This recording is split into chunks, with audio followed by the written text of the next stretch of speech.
Welcome to the Let's Eat Grandma Job Seekers Podcast. Welcome to the Let's Eat Grandma Job Seekers Podcast. This is The Art of Negotiating Salary, Part 1. The purpose of this podcast is to empower the job seeker to take control of their job search and ultimately improve their own lives.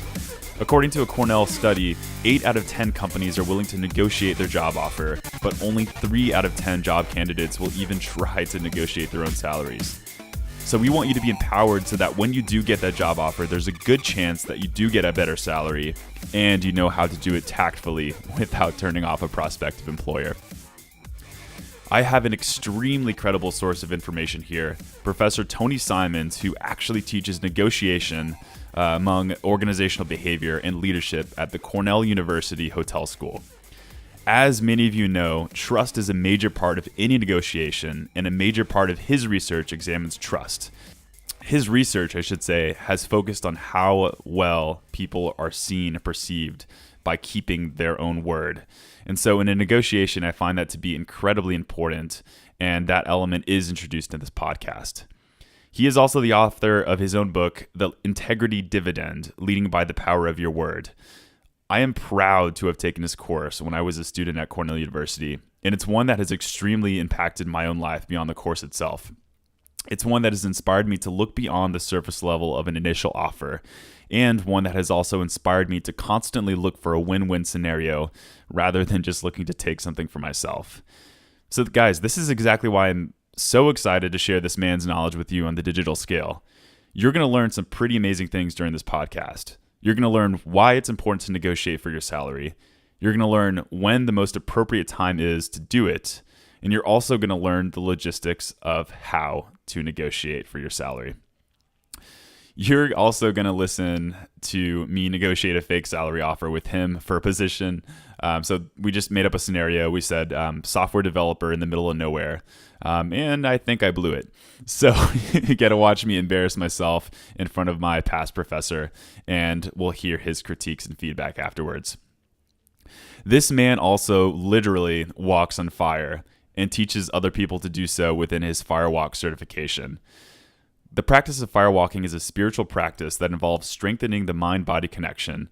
And since learning how to negotiate involves overcoming your own fears, I thought it would be very cool to mention that he is also going to be talking about it during this podcast. The man is fearless, and he also knows how to negotiate. So let's find out how. Without further ado, I am proud to bring on Professor Tony Simons from Cornell University.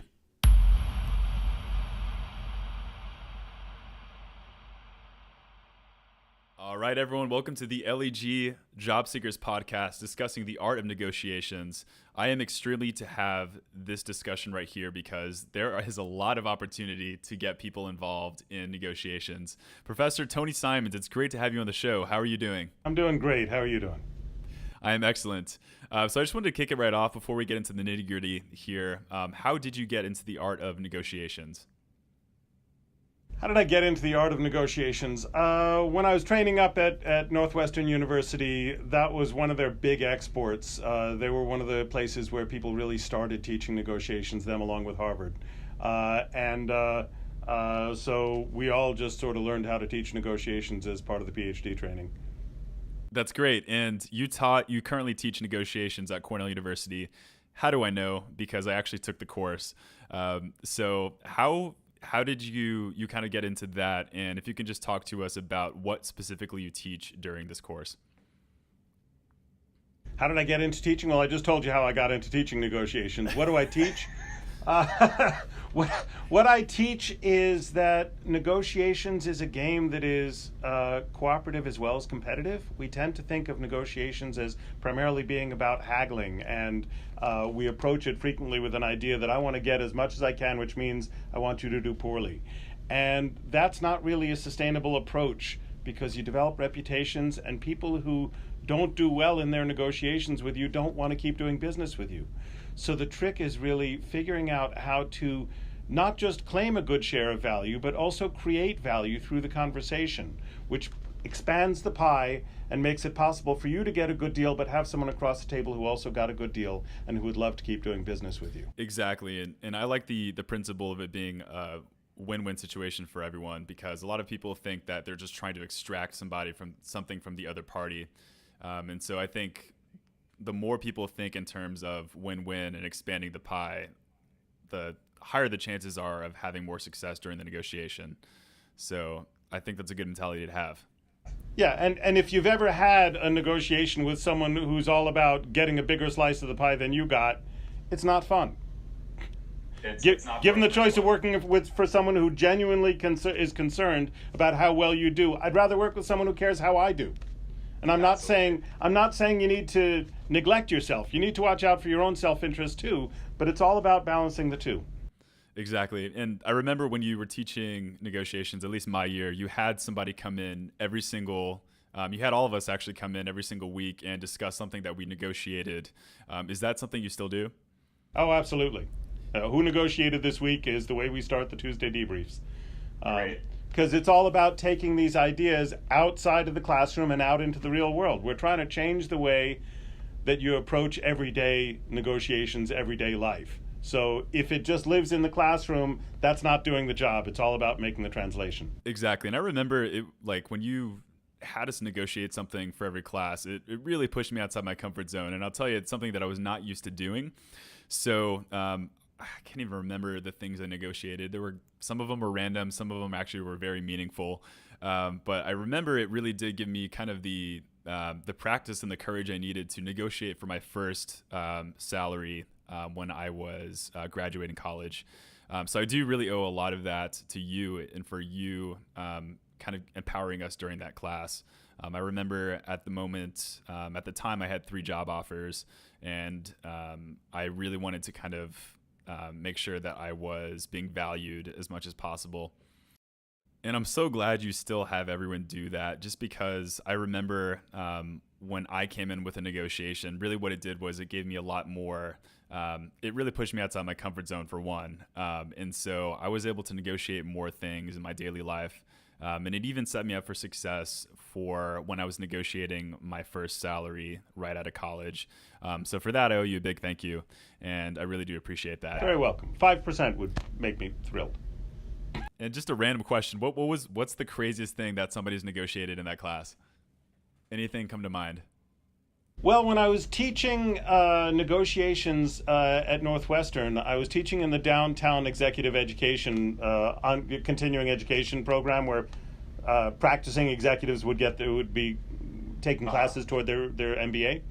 And so I'd say, who negotiated this week? And I'd have someone raise their hand and say, well, I sold 3 cargo jets to a third world nation. And someone else would say, well, I closed an $8 million bank deal. So Oh my goodness. it was kind of nuts. It was. I want to offer a couple of points for the listeners off of that. One is the best way to get comfortable with the practice of negotiation is to practice negotiating. And it doesn't really matter how high the stakes are. It's totally fine. Go out to a garage sale and look for the sweater that's posted for $1 and buy it for 75 cents. And just sort of keep looking for these other opportunities and get more comfortable with the process. And the other is, it's always a good idea to take a class. I mean, that class will allow you to experiment and make mistakes without it costing you much. That's great advice. And I think everyone can benefit from a negotiations class, especially if you are in business. I think this is incredibly impactful, and I know it still impacts me to this day, like I said earlier. I really want to kind of get... It's an approach to life, not just business. It's business, exactly. So kind of moving into the heart of this podcast here, why negotiate for your salary? Is there any reason beyond just, I want to get some more money? Absolutely. If you're being hired as a manager, they're going to expect you to negotiate on behalf of the company. If you're not willing to negotiate on behalf of yourself, how can I expect you to negotiate on behalf of my company? Absolutely great advice. Think of it as a work sample. So you want to show that you can be professional and you can maintain and build relationship at the same time that you're squeezing a little bit more out of something, because that's the way you're going to want to be doing your job. Absolutely. And I mean, if you're going to be put in that situation, they want to see you taking action anyway. And so I think with negotiating, you shouldn't be afraid. In fact, you should feel more empowered to do so. So I think that's incredible advice. Another question I get from our listeners is, okay, so we have salary, but there are also these other elements that come into play. We have benefits, we talked about vacation time, things like that. What really is fair game when it comes to negotiating your salary when you get the job offer? Yeah, people tend to think that the only thing that is negotiable is money, and that's simply not the case. And frequently, other aspects of the job are more flexible. Benefits usually are not, but occasionally. It depends on the size of the company. If it's a big company, probably they have a fixed benefit plan. But sometimes there's some flexibility around aspects of that. Job title can be flexible. Location can be flexible if you're applying to a company that has lots of different locations.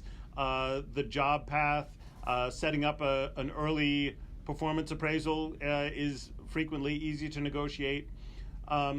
Various contingencies can also work. That it's especially if you can quantify how good you are at something. If you can say, you know what, I am so good at yield management that I expect your occupancy rate to go up by 3% after I'm on the job for 6 months. Sure. And if I'm that good, then this is the raise that I want to see. Because what the hiring manager doesn't want to do is they don't want to pay you top dollar and then have you not be as good as you say you are, because that makes them look horrible. But if you can say, I am exactly this good and I will prove it to you, and if I am that good, then you pay me top dollar, then that can be a really lovely formula. What you don't want to do is say, I am so good that you will give me an excellent rating on the 6-month performance review, and if I do that, then I get a 10% raise, right? Because if you do that, you'll probably get a very good rating on your 6-month performance review. So make sure that the contingency that you're setting up is concrete and measurable. Right, exactly. And obviously it's going to take some research to do before you even head into the negotiation, because you can't just show up and, start, spitting out these statistics that are going to make sense. And so I can't emphasize enough the importance of doing your background research. Here, let me sort of jump the gun. One of the questions you were planning on asking was for an outrageous story. I'll tell you an outrageous story for when I learned about the importance of background research. So I was heading out to Thailand, and one of my colleagues told me that I could buy an oriental rug, an oriental carpet in Thailand for a very good deal because of the cost structures there. They don't make them there. They would have brought them over from India or Iran, but that I could get a good deal on rugs in Thailand. And I said, great, that sounds like a nice idea. So I did some research. I found a storefront to give some accountability that sold rugs, and I went in there. But I didn't do background research on how much the rugs ought to cost and what I should be looking for. So I went in and they unrolled this gorgeous rug, and their asking was something on the order of $5,000 for it. And I bargained them down to $24,000, and I was like, awesome. I mean, no, I didn't do my background research, but it's less than half of what they're asking for, and the salesman, as far as I could see, was practically weeping by the time we signed the deal, and I was taking food out of his children's mouths. And my God. And I got it home, and I took it to a local appraiser, who said, "Yeah, you paid $2,400 for it, and it's worth $1,400." Oh, and I was pissed, God. Right? It was worth $1,400 in the States, okay? Oh my God. So I was mad. And, and on closer inspection, I saw all the misweaves and stuff like that. And however, I had, it was a storefront, so there was some accountability, right? I could find the place. And B, I had along the way, they had assured me that this rug was wool and silk, and it turned out that it was just wool. And I had that in writing. And Thailand at the time has a very strong tourist police, because tourism is a major industry for them. They really give people a hard time if they're robbing tourists. So I reach out to them, and I'm like, I'm a professor at Cornell University's hotel school, and I can badmouth you guys a lot. You got some leverage there. So I have some leverage here, and I have this in writing, and there's a tourist police force, and I can send this information about this bogus rug that you sold me. And we went back and forth on email for a while. And finally, it came down to, there was sort of a trust issue on both sides. They're like, how do I know if we do something for you that you won't still be mad and punish us? And I said, look, just make me whole. Just, just send me the rug that brings it up to the appraised value, and I'll say that that's good enough. I'm not thrilled about that, but I'll say that that's good enough. And once I said that, I would say within 2 days there was a FedEx package from Thailand with a rug that was exactly enough to make me whole. This guy knew exactly how much everything was worth. So I got this second rug, right? So we ended up with, my defeat rug and my victory rug. Yes. In the divorce, I held on to the victory rug, and I let my wife have the defeat rug. There. That's a separate podcast for later. So. Well, actually, here I'll say about negotiating the divorce. Sure, let's hear it. I made a deliberate choice to be generous in that, and I've never regretted that. Okay. For one thing, sort of going through the house, the guiding principle was whichever one of us cares more about a particular piece of art or a particular piece of furniture should probably get that piece of furniture, and the other person will get, we'll put the dollar value, we'll offset the dollar values. We'll figure that out. Okay. And then there was just a few moves, like the law said that we should contribute to my son's, we made a bank account to cover my son's expenses, and the law said we would contribute based on our incomes, and it made more sense to me that we should contribute based on disposable income. So that means that while I make a little bit more than my ex-wife, I have significantly more disposable income because all of that difference is more flexible. And the fact that I operated that way, I think, has contributed a lot to our being able to have a positive, constructive working relationship in overseeing, managing my son and raising my son. So, so if any of your listeners is looking towards a divorce, try to find it in your heart to be a little bit more generous than you have to be, because it will pay off in the long run. Great. That's actually absolutely great advice. And we'll kind of see how later in this podcast, how this ties into some of the advice that we're going to have for job seekers. And so I kind of want to move into kind of the how here, because, a lot of our, I have clients who come to me and they say, I got this amazing job offer. It's everything that I could have hoped for, however, what they're offering me is not necessarily going to be able to take care of my family, my kids. So it really isn't their dream offer just because of salary and compensation. So what are those first steps? How can somebody initiate that conversation with a prospective employer on salary? Okay, the first step is do your background research. You want to understand what kind of job you're applying for. What is the expectation of the hiring manager? What is the price range? When someone is hiring, they have a range of salaries in their mind. Right. You want to know what that range is so you can get the higher end of that. And if you're going to push them beyond that range, that's a challenge, right? Because that would suggest that they hadn't done their research properly. Sure. And it could backfire, correct? And something like that could backfire in the future, or would it not? If you're really trying to persuade someone that they have the wrong expectations for how much someone with your level of skill should cost, it could backfire right now. It could say, maybe I don't need someone with your level of skill for this job. Okay. So see. Yeah, so you got to be careful about that, and you can't assume that anyone is incompetent. That's an unwise assumption. The best assumption is that people tend to know their work. So you want to know what appropriate comparisons are, just as you would if you were shopping for a house, right? You don't want to fall in love with one house. You want to understand the market so that you don't end up overpaying. The same thing is true when you're job negotiating. Exactly. Okay. So you want to understand what the market is. You want to have realistic expectations, and then you want to be ambitious but credible in what you're shooting for.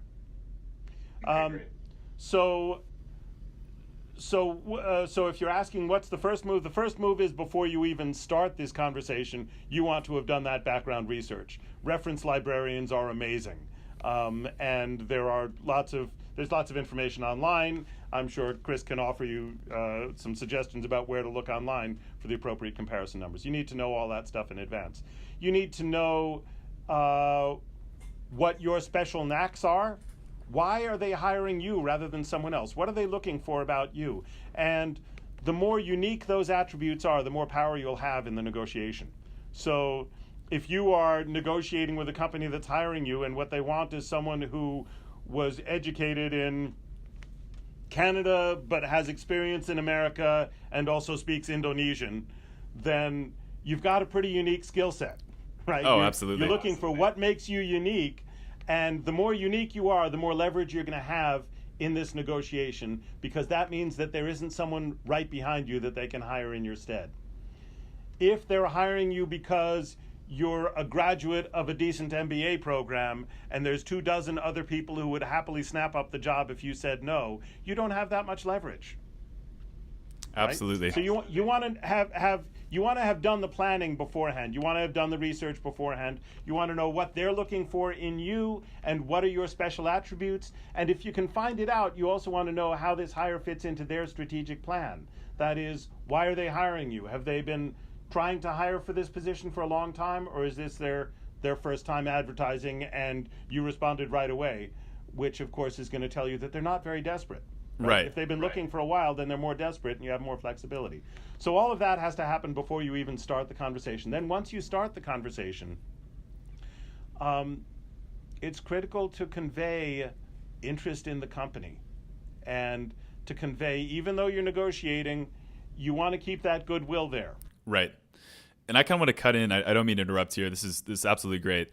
But how do you actually start the conversation? Is it done through email? Is it done through phone? Should it be done kind of at the tail end of the job offer? Is there really a best time to do this? Well, you don't want to do it before they make you the offer. And shoot yourself right in the foot there. Well, that sounds silly, but oftentimes during the interview, they'll say, how much would it cost to hire you? The appropriate response is, salary is not the most important thing. If you and I both decide that there's a fit here, then we'll talk about salary. I'm confident that we're both realistic and we're operating in good faith, and we'll work it out. Boom, power move right there.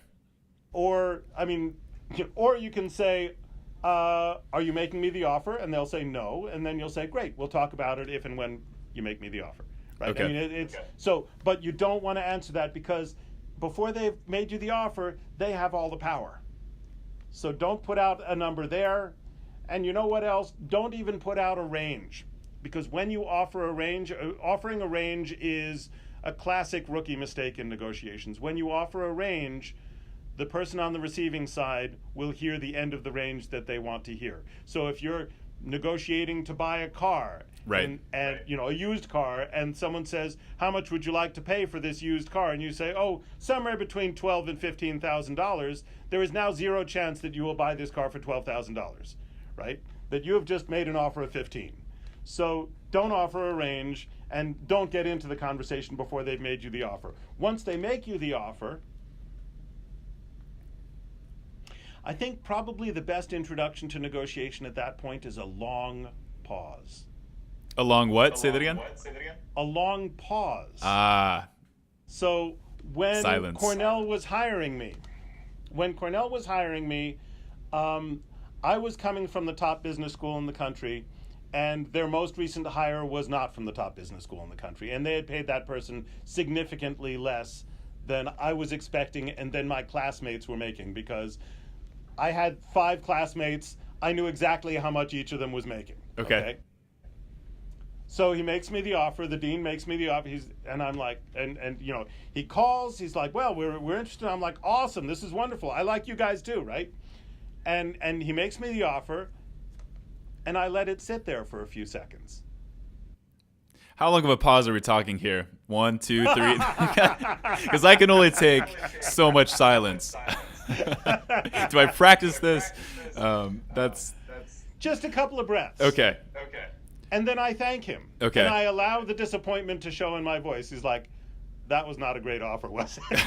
I'm like, don't creepily stare into their eyes and start drooling or anything. Best piece of advice. And so I said, right? I knew what all those numbers were, and I also knew that one of my classmates had been hired just across the street at the Johnson College of Business, right? Okay. At the Johnson Graduate School, right? And I said, tell you what, call the dean of the program across the street who just hired one of my classmates. Have a conversation with that person about what someone from Northwestern is worth coming out with a PhD. I knew exactly what he'd find out, but I also knew that it would be way more persuasive if he learned it from a conversation with his fellow dean. Okay. And he got back to me a week later with an offer that was $5,000 more. He didn't. Perfect. He didn't equal the Johnson School. That was fine, but he improved it. He halved the difference, and that was good enough for me. All right, guys, that wraps up part 1 of the Let's See Grandma Job Seekers podcast, the art of negotiating salary. I thought we got some really important nuggets of information here. For part 2, we're going to dive into more of the how and the logistics of negotiating. So we're going to talk about trust. We're going to talk about power and how that plays into a negotiation. So you're going to want to make sure that you subscribe to this podcast because we have some really important stuff coming and you don't want to miss it. Like I said, you're also going to watch me blow a negotiation. It's like a 2-minute negotiation I had with him. And it's really important because that should kind of give you some more inspiration because if you can watch me do it, then you can do it yourself. So guys, make sure to hit that subscribe button because we have some really amazing stuff coming up. This podcast part 2 is probably going to come up in about a week or so. So stay tuned and look forward to it. All right. As for now, I am out and you guys have a rest. I can't even talk today. Have an amazing rest of your week. All right. Bye.